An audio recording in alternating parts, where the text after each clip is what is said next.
네, 안녕하세요. 월급쟁이들의 재테크 금융상식을 늘려주는 젤리파파입니다.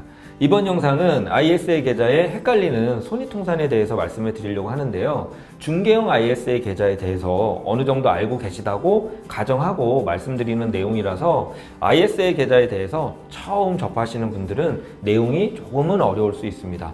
그래서 ISA 계좌에 대해서 초간단 요점 정리를 하고 넘어갈 텐데요. 만약 그래도 이 영상이 잘 이해가 안 가신다면 제가 미리 올려놓았던 중개형 ISA 계좌에 열광하는 이유라는 영상을 미리 시청해 주시면 좋겠습니다.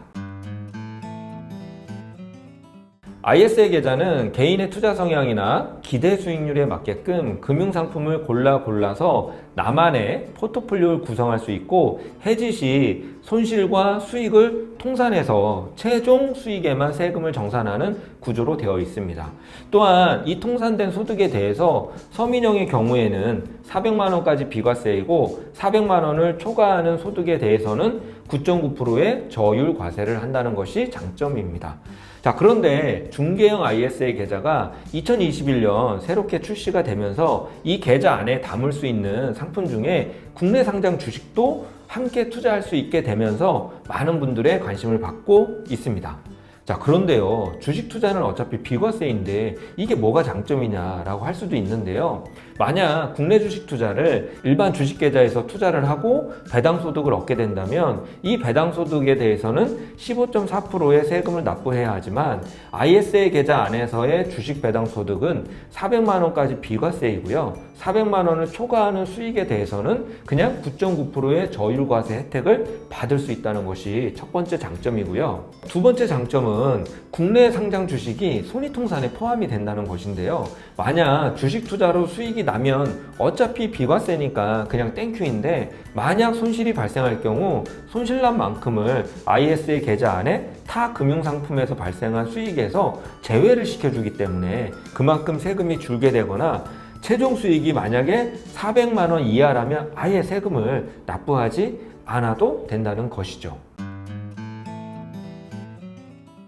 자, 그런데요, 여기서 헷갈리는 부분이 나옵니다. 뭐냐면 말씀드린 대로 국내 상장 주식 투자는 손실에 대해서 통산을 해줍니다. 그런데 국내 주식형 펀드는 손익통산이 되지 않습니다. 국내 주식형 펀드라면 결국은 국내 상장 주식에 투자를 하는 것이기 때문에 결과적으로 주식에 투자하는 것은 마찬가지이고, 당연히 국내 주식형 펀드도 손익통산을 할 수 있을 것이다 라고 대부분의 투자자분들이 생각할 수 있는데요. 사실은 그렇지 않습니다. 같은 주식에 투자하더라도 주식은 손익통산이 되고 국내 주식형 펀드에 대해서는 손익통산이 되지 않습니다. 좀 더 구체적으로 서민형으로 가입했다라고 가정하고 예를 들어서 설명을 드려보도록 하겠습니다. 사례 1은 해지 시 해외 펀드에서 500만 원의 수익이 발생했고 국내 주식 투자에서 100만 원의 손실이 발생했다면 국내 주식 투자의 손실이 통산이 되기 때문에 세금 정산 대상은 400만 원이 됩니다. 그런데 서민형의 경우는 수익의 400만 원까지 비과세라고 말씀을 드렸죠. 그래서 결과적으로 사례 1의 경우에는 세금이 0원이 되는 것이죠. 자, 그러나 사례 2의 경우는요, 해외 펀드에서 500만 원의 수익이 발생하고 국내 주식형 펀드에서 100만 원의 손실이 발생했습니다. 하지만 국내 주식형 펀드는 말씀드린 대로 손익통산이 되지 않기 때문에 세금 정산 대상은 해외 펀드 수익 500만 원이 되는 것이고, 여기에서도 마찬가지로 400만 원까지는 비과세이기 때문에 나머지 100만 원에 대한 세금 9.9%를 해서 99,000원이 되겠습니다. 자, 이 부분이 여러분들도 이해가 되지 않겠지만요, 저 또한 이해가 되지 않았습니다. 왜 주식은 되고 같은 주식에 투자하는 국내 주식형 펀드는 손익통산이 되지 않는지요. 그래서 정확한 이유를 듣기 위해서 국내 대형 증권사 4곳에 문의를 해봤지만 팩트는 맞지만 그 이유에 대해서는 정확하게 설명을 듣지 못했습니다. 자, 그래서 고민하다가 기획재정부에 유선상으로 문의를 해봤는데요. 답은 정말 의외로 간단했습니다.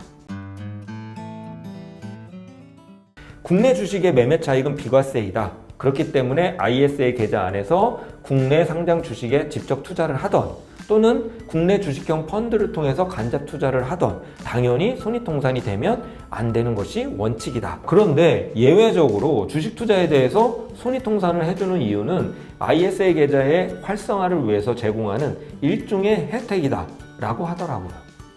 너무나 심플한 답변에 당황스럽기는 했지만요. 한편으로는 아주 쉽게 이해할 수 있었습니다. 자, 어쨌든 국내 주식형 펀드의 주식 매매 차익에 대해서는 손익통산이 되지 않는다는 거 꼭 알아두시면 좋겠고요.